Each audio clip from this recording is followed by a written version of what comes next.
Chùm rịp xua bom ômประยมទាំងអស់គ្នាថ្ងៃនេះខ្ញុំមានរឿងថ្មីទៀតហើយគឺចែកជូនឲ្យប្រិយមិត្តបានស្ដាប់ទាំងអស់គ្នាបាទថ្ងៃនេះខ្ញុំមានរឿងមួយដែល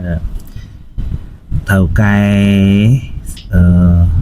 មោបកាមបាទថៅកែហ្នឹង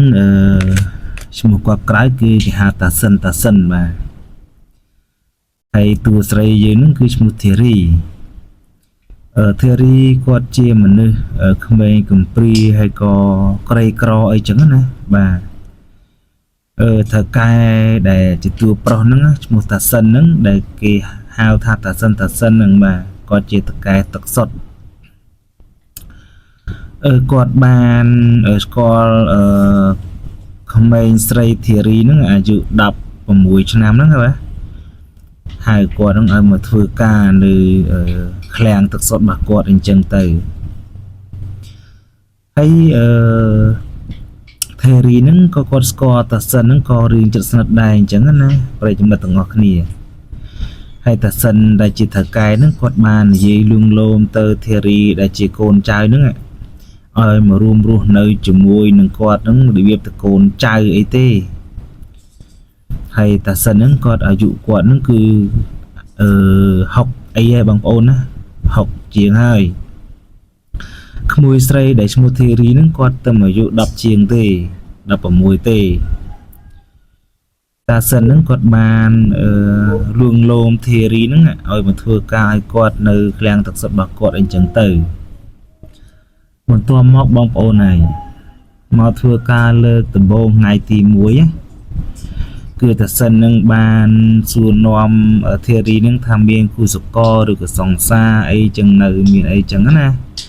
ហើយបងប្អូនឲ្យគាត់ទៅមានណាម៉េចបើគាត់ទៅ16ឆ្នាំហ្នឹងហើយតាសិនហ្នឹងគឺគាត់អាយុគាត់ហ្នឹងវា60ជាងហើយ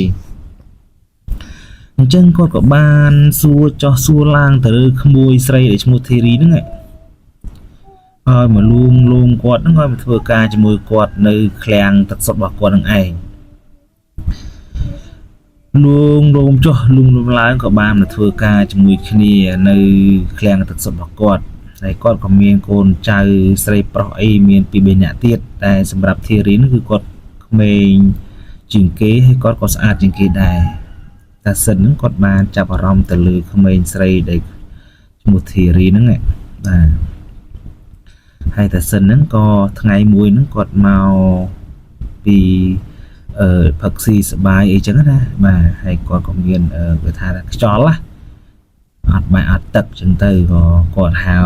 ធីរីហ្នឹងហៅមកជួយកោះខ្យល់ឲ្យគាត់ចឹងទៅគាត់ហ្នឹងមានលក្ខណៈថាចូលឈឺណាតែឈឺមិនដឹងថាឈឺស្អីទេហៅក្មេងស្រីដែលឈ្មោះធីរីហ្នឹងហៅឲ្យទៅកោះខ្យល់ឲ្យសម្រាប់ធីរីហ្នឹងគាត់បាននិយាយថាគាត់អត់បានប្រកែកអីមិនតិចទេចំពោះត្រូវកែខ្លួនឯងដែលបានហៅចឹងណាបាទបន្ទាប់មកតាសិនហ្នឹងគាត់បានឲ្យធីរីហ្នឹងចូលដល់ក្នុងបន្ទប់របស់គាត់រួចមកឲ្យធីរីហ្នឹងក៏ខ្យល់ឲ្យគាត់បាទហើយធីរីហ្នឹងក៏គាត់បាននិយាយថាថៅកែពេលដែលឈឺស្កាត់អីចឹងថៅកែទៅក្រៅទៅមិនបាច់ឲ្យកូនចៅកោអីទេកូនចៅចត់រវល់ធ្វើការអីចឹងទៅសម្រាប់តាសិនហ្នឹងក៏គាត់ថាយើងជាថៅកែរបស់ឯងចឹងយើងចង់ប្រើឯងញ៉ាំកោះខ្យល់មកគ្មាននរណាហ៊ានធ្វើអីឯងទេក្រៅពីយើងជាថៅកែអញ្ចឹងណាបាទសម្រាប់ធីរីហ្នឹងក៏គាត់ក្មេងក៏គាត់មិនសូវហ៊ានមាត់កជាមួយថៅកែតាសិនហ្នឹងដែរបងប្អូនហើយតអញ្ចឹងទៅក៏ធីរីគាត់គ្មានជំរើសក៏គាត់កោះខ្យល់ឲ្យតាសិនហ្នឹងទៅក៏ចុះកោះឡើងបងប្អូនណាតាសិនហ្នឹងក៏បានចាប់ក្មួយស្រីធីរីហ្នឹងអាយុ16ឆ្នាំហ្នឹងចាប់រំលោភគ្នារហូតដល់គ្នាហ្នឹងស្រែយំឲ្យគេជួយផងអីផងនោះគ្មានអ្នកណាហ៊ានជួយដែរដោយសារអ្នកធ្វើការជាមួយនឹងគឺសិទ្ធិកូនចៅរបស់តាសិនអញ្ចឹងណាហើយតាសិនហ្នឹងក៏បានខ្លួនបានប្រានជាមួយនឹងក្មួយស្រីដែលឈ្មោះធីរីហ្នឹងបានខ្លួនគាត់ហើយក៏ឲ្យគាត់បិទមាត់បើសិនជាធីរីហ៊ានមាត់គាត់នឹងបណ្ដេញចេញពីកន្លែងការងារគាត់អញ្ចឹងណាបាទ ហើយ ហើយតាសិនហ្នឹងគាត់ផ្ដាំទៅធារីកុំឲ្យមាត់ឲ្យអ្នកដតីលឺចឹងទៅធារីហ្នឹងក៏បានយល់ព្រមអូខេជាមួយតាសិនអីចឹងទៅតែបងប្អូនរឿងហ្នឹងគឺវាមិនចិត្តទេរឿងហ្នឹងគឺវាមិនចិត្តនោះទេបន្ទាប់មកតាសិនហ្នឹងក៏គាត់បានដឹងខ្លួនឯងថាខ្លួនបានប្រព្រឹត្តទៅលើក្មួយស្រីដែលធារីហ្នឹងក៏ខ្លាចធារីហ្នឹងទៅប្រាប់ទៅបងប្អូនអ្នកដតីបានដឹងគឺលោកបែកខ្ចាយចេញទៅក្រៅចឹងទៅធារីក៏មិនមកអង្គអីទេព្រោះក៏ខ្លាចណាក៏ខ្លាចតាសិននឹងធ្វើបាបរហូតបងប្អូនណាតែពេលអញ្ចឹងទៅហៅធារីហ្នឹងគឺមកម្ដងទៀតមកសួរនាំរឿងបែកការបានខ្លួនបានប្រានរបស់គាត់ការលើកទី1ហ្នឹងទីនេះក៏គាត់បាននិយាយថាគាត់អត់បាននិយាយអីនោះទេតែបងប្អូនណាតាសិនថៅកែទឹកសុទ្ធហ្នឹងគឺមនុស្សគាត់ខូចគាត់ហៅមកនោះគឺហៅចាក់រំលោភម្ដងទៀតបងប្អូនណាព្រោះតាសិនហ្នឹងគាត់ល្មមកាមអញ្ចឹងគាត់ហៅក្មួយស្រីធារីហ្នឹងមកចាប់រំលោភម្ដងទៀតបន្ទាប់មកក៏ក្មួយស្រីហ្នឹងស្រែកឲ្យគេជួយម្ដងទៀតក៏មានកូនចៅមួយទៀតហ្នឹងគាត់បានដឹងបានឮក៏បានទៅប្រាប់បងប្អូនអ្នកយើងអ្នកដតីទៀតអញ្ចឹងណាបាទហើយក៏អញ្ចឹងទៅក៏តាសិនហ្នឹងក៏បត់បានឲ្យលុយទៅខាងកូនចៅហ្នឹងម្នាក់$200ដើម្បីបំបិតមាត់បំបិតផោះតាងអញ្ចឹងណាកុំឲ្យរឿងនឹងខ្ចាត់ខ្ចាយទៅក្រៅតែសម្រាប់ធារីនេះមួយគឺគាត់មានការអន់ចិត្តចំពោះការគាត់មកធ្វើការលើកទី1លើកទី2ហ្នឹងគឺដោយសារគាត់មានបញ្ហាជាមួយនឹងតាសិនហ្នឹងគាត់ក៏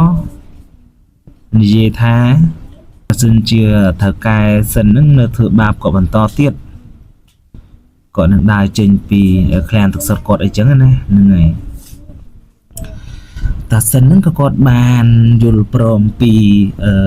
ក្មួយស្រីធារីហ្នឹងថាមិនធ្វើបាបគាត់អីចឹងទៅបន្ទាប់មកក៏ធារីហ្នឹងក៏យល់ព្រមនៅបន្តទៀតបងប្អូនណាធារីក៏រំលោភគាត់2ដងហ្នឹងគឺគាត់មានកូនណាបងប្អូនតើគាត់មានកូនទៅគាត់ឲ្យថៅកែតាសិនហ្នឹងឲ្យគាត់ជួយទទួលខុសត្រូវលើខ្លួនគាត់ចឹងទៅបាទបន្ទាប់មកបងប្អូនធារីហ្នឹងគាត់បាននិយាយប្រាប់ទៅតាសិនហ្នឹងឲ្យទទួលខុសត្រូវលើខ្លួនហើយតាសិនគាត់មិនព្រមទទួលនឹងទេទទួលរឿងដែលគាត់បានប្រព្រឹត្តទៅលើធារីទេ